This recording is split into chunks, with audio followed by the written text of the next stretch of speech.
देखिए, हमें समझना पहले ये है कि जो इकोनॉमिक डिजाइन है, चाहे वो अमेरिका में है, चाहे यूरोप में है, चाहे वो भारत में जिसका पालन हो रहा है, वो डिजाइन ही यही कहता है कि एग्रीकल्चर को खत्म करना है। हमें ये समझना बहुत जरूरी है। अब देखिए, अमेरिका में किसान खत्म हो चुके हैं, हार्डली 2% से पॉपुलेशन से कम रह गए हैं। यूरोप में हर मिनट में एक किसान खेती छोड़कर जा रहा है, और भारत में और चाइना में या डेवलपिंग कंट्रीज में अब सारा जोर है। अभी आपको याद होगा, रघुराम राजन साहब भी खुद कहते थे कि सबसे बड़ा रिफॉर्म भारत में तब होगा जब हम खेती से लोगों को निकालकर शहर में ला सकते हैं, क्योंकि शहर में दिहाड़ी मजदूर की जरूरत है।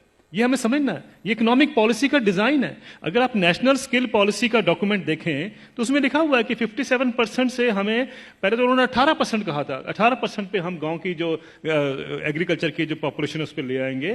फिर उन्होंने कहा 38% पे अब आ गए हैं, 57 से 38% कर देंगे वो 2022 तक। यानी ये सोची समझी रणनीति का एक हिस्सा है कि किसानों को खेती से बेदखल करना है, शहरों में लेके आना है। ये हमें जानना बहुत जरूरी है।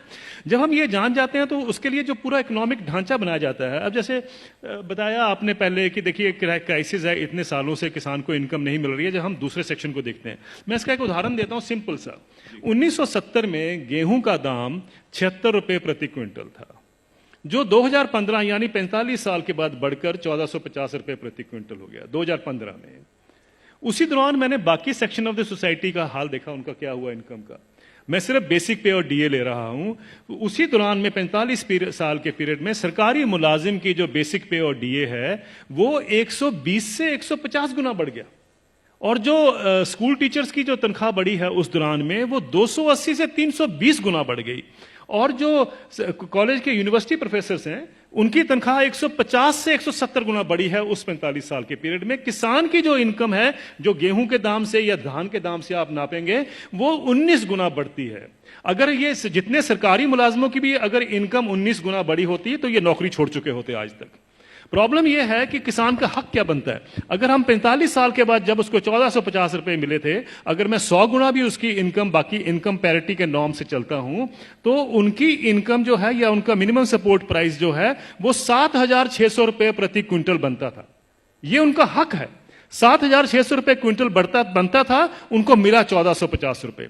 फिर ये कहा जाता साहब ये पैसा कहां से आएगा। कभी आपने पूछा जब कॉर्पोरेट को पैसा दिया जाता है कहां से आएगा?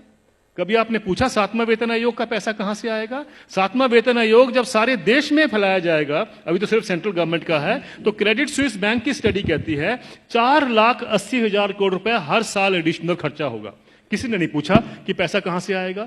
किसी ने नहीं कहा कि फिस्कल डेफिसिट बढ़ जाएगा। आप किसान को 2 लाख रुपए दे दीजिए, 2 लाख करोड़ रुपए अनाउंस कर दीजिए साल का देंगे, हाहाकार मच जाएगा इस देश में। अरे ये पैसा व्यर्थ जा रहा है, ये लोग डिजर्व नहीं करते हैं, ये सारा कुछ होगा, फिस्कल डेफिसिट बढ़ जाएगा। लेकिन इंप्लॉइज के लिए किसी ने कहा फिस्कल डेफिसिट बढ़ जाएगा? ये सारी इकोनॉमिक नीतियां हमें जानने की जरूरत है। ये किस तरीके से डिजाइन बनाया गया है कि किसान को हम गरीब का गरीब ही रखें, और ये पॉलिसी कितने दशकों से चलती आ रही है, सब सरकारें इसमें सम्मिलित हैं। अब आपका जो सवाल था कि ये क्या कारण है, इसका कोई बीच का रास्ता भी हो सकता है। बीच का रास्ता हम क्या ढूंढते हैं, मुझे एक छोटी सी बात बता दीजिए। जब आपका इनकम मिलती है, 7वां वेतन आयोग मिलता है या किसी को भी अपनी इनकम मिलती है, तो क्या कभी किसी ने सोचा है कभी किसान को कभी हाउस रेंट मिला हो, कभी एजुकेशन रेंट मिला हो, कभी हेल्थ अलाउंस मिला हो, कभी बच्चों के लिए मेडिकल अलाउंस मिला हो? किसानों को क्यों, ये क्या किसान नहीं क्या इस सोसाइटी में रहते हैं? सुप्रीम कोर्ट के जो ऑफिसर्स हैं उनको 21,000 रुपए कपड़ा धोने के लिए मिलता है हर साल का। डिफेंस वालों को 20,000 मिलता है हर साल का कपड़ा धोने के लिए, कपड़े धोने के लिए। और वो लड़ाई कर रहे हैं आजकल, डिफेंस वाले कह रहे हैं कि साहब सुप्रीम कोर्ट वालों को ज्यादा क्यों मिलता है, हम तो बॉर्डर पे रहते हैं। मेरा ये सवाल है, क्या किसान के पास कपड़े नहीं होते धोने को? कभी आपने सुना है कि किसान के कपड़े के लिए 20,000 रुपए भी कभी उसमें ऐड किया गया हो? मिनिमम सपोर्ट प्राइस में क्या करते हैं हम, जो उसकी लागत लगती है और फैमिली लेबर जो लगती है उसको जोड़ लेते हैं, बस यही। और अभी तो एम्प्लॉइज के लिए 108 अलाउंसेस भी होते हैं। अभी तो तनख्वाह और डीए के बाद 108 अलाउंस मिलते हैं। जिस भी सज्जन को 108 अलाउंस मिलते हैं उसको तनख्वाह की क्या जरूरत है, मुझे ये बता दीजिए। लेकिन अगर मिलते हैं तो मैं ये नहीं कहता कि नहीं मिलने चाहिए, लेकिन क्या किसान ने क्या गलत किया है कि उसको नहीं मिलते हैं?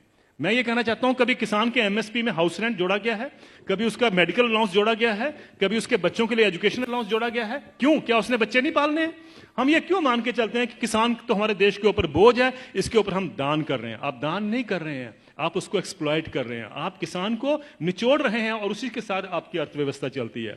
ये अर्थव्यवस्था के जब तक हम ढांचे को नहीं देखेंगे, हमें समझ नहीं आएगा कि किसान को मार इतने सालों से क्यों पड़ रही है। क्या